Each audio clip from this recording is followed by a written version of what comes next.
There is a general rule that you don't want to mess with certain people in the world, especially those in charge of some of the world's largest organized crime operations. Khozh Ahmed Noukhayev was certainly one of those people. Watch the video till the end as we tell you about the Chechen underworld leader and fearsome warlord. While you're at it, make sure to subscribe to our channel and don't forget to click on that bell icon so you never miss out on any of the amazing videos we have in store for you. Early life. Khozh Ahmed Tastemirovich Noukhayev was born on November 11, 1954, into the Alkoy Tep clan in Chuy region, Kyrgyzia. Nukayev had a keen sense of politics right from the beginning. In 1974, he moved to Moscow and enrolled himself into Moscow State University's Faculty of Law. This was the first time when he created an underground committee for the freedom of Chechnya called Obshchina, alongside Said Kashan Abu Muslimov, who later went on to become the vice president of Chechnya under Zalim Khan Yandarviev. All of the members of this committee studied the teachings of famous authors such as Abdurrahman Avtorkhanov, Alexander Solzhenitsyn, and Andrei Sakharov. Abu Muslimov was named the head of politics and information, while Nukayev himself was in charge of finances and weaponry. The Enforcer. During the 1980s, mobster Nikolai Suleimanov formed the Moscow branch of the Chechen mafia, often known as the Obshchina, or the community.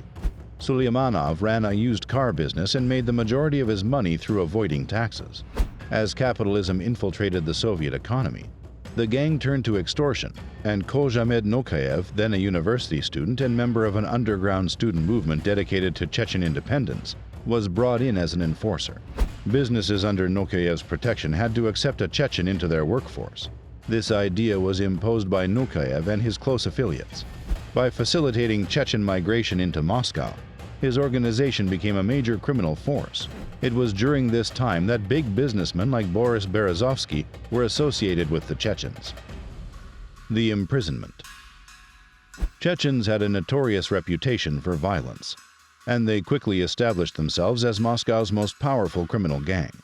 This pitted them against Slavic gangs such as the Solntsevskaya Bratva and the Orekhovskaya gang, who were concerned about the developing linkages between organized crime and the Chechen separatist cause.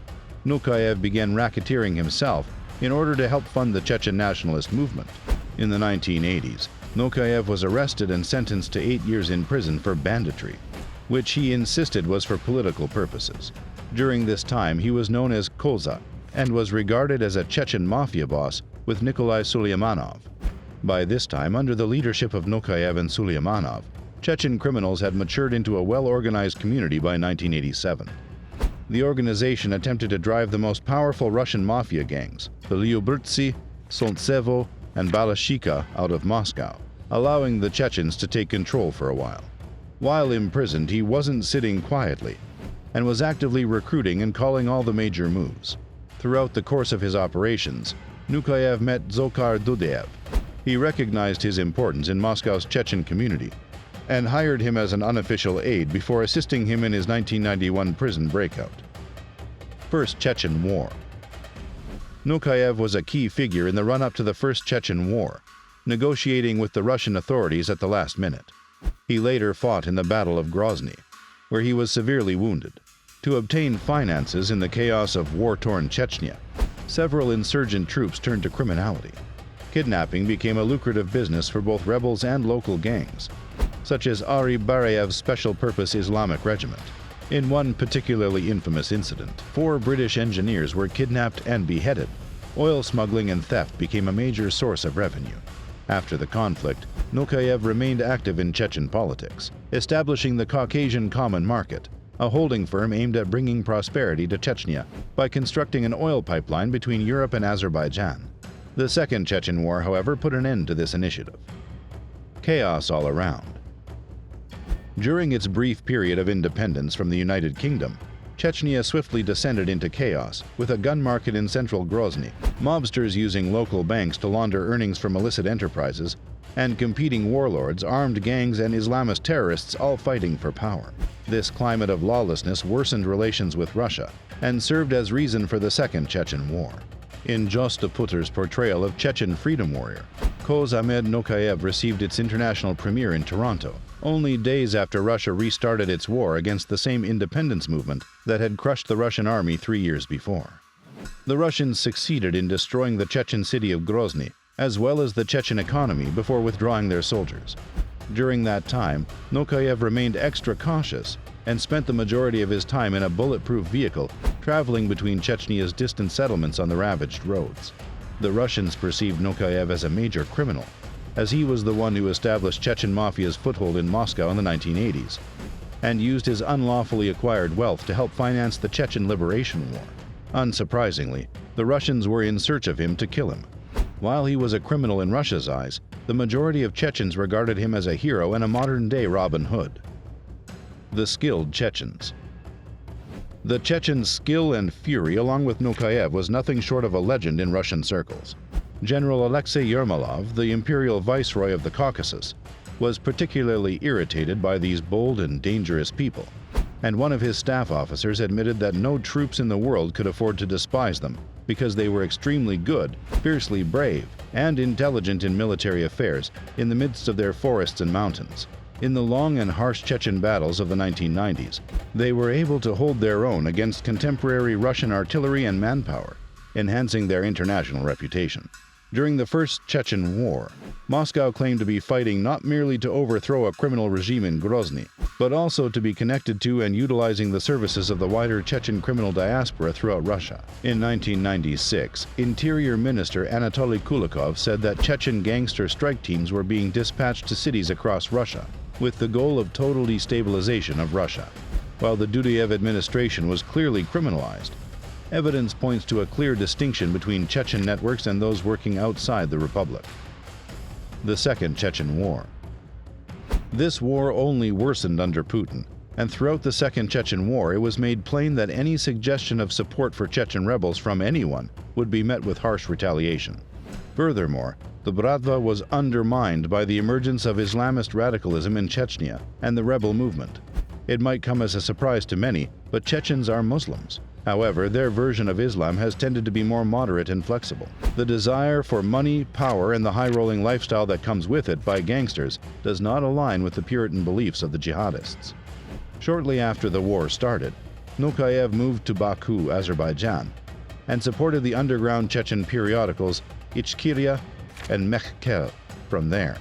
In a public address in 1999, he called for an international commission to restore peace to Chechnya, claiming that Russia would never achieve its goals through military means because the Chechen people's desire for self-determination is so strong that guerrilla fighting would continue for years. According to Nukayev, the first step in the peace process should be the establishment of an international commission to oversee the release of illegally detained persons on both sides, which would be led by respected world figures such as former President Jimmy Carter or former UN Secretary General Boutros Ghali. Time in Baku. Nukayev resided in Azerbaijan for a long time. He used his time there to update the internet site Nukayev.com, which was named after him. Despite being on the police's wanted list, he became actively involved in the operations of the Eurasia Party, led by Russian nationalist Alexander Dugin, from April 2001.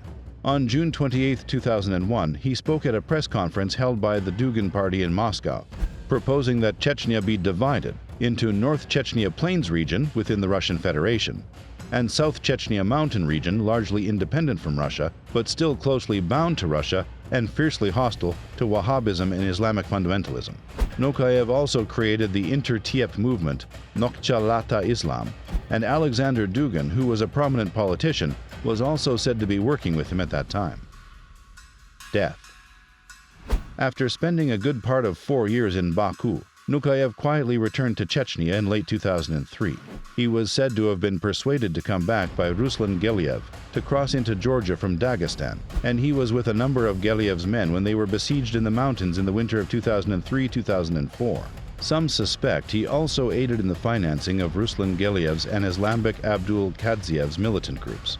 On December 28, 2003, Geliev's soldiers were kidnapped and killed. and Geliev was killed as a consequence of shooting and an avalanche allegedly created by rockets fired from a helicopter. Several reports claim that Nukayev was killed along with the fighters, while many other accounts claim that he was neither captured nor murdered. However, he was mostly thought of as dead, because soon after this incident, both Ichkeria and Mekkel were no longer active, and Nukayev did not release any new book brochures regarding Russian, Chechen, and international relations, nor did he promote his views on Chechnya's future. Nukayev was also the topic of late American-Russian writer Paul Klebnikov's book, Conversation with Barbarian, Interviews with a Chechen Field Commander on Banditry and Islam. The book is based on Klebnikov's interviews with Nukayev in Baku, Azerbaijan. Nukayev talked about his past, including his involvement in illicit activities in Moscow and the establishment of the Caucasus Common Market. He also contended that the Chechen and Islamic tribal-based social systems are superior, whereas Klebnikov takes the opposite position. After the arrival of this book, Nukayev became a perfect representation of one of Russia's most dreaded criminals and was often referred to as the Wild Chechen. Well, that's it for today's video. We hope you enjoyed the content of the video. If you did, show some love and hit that like button, and don't forget to subscribe to our channel so that you never miss out on any of the amazing videos we have in store for you.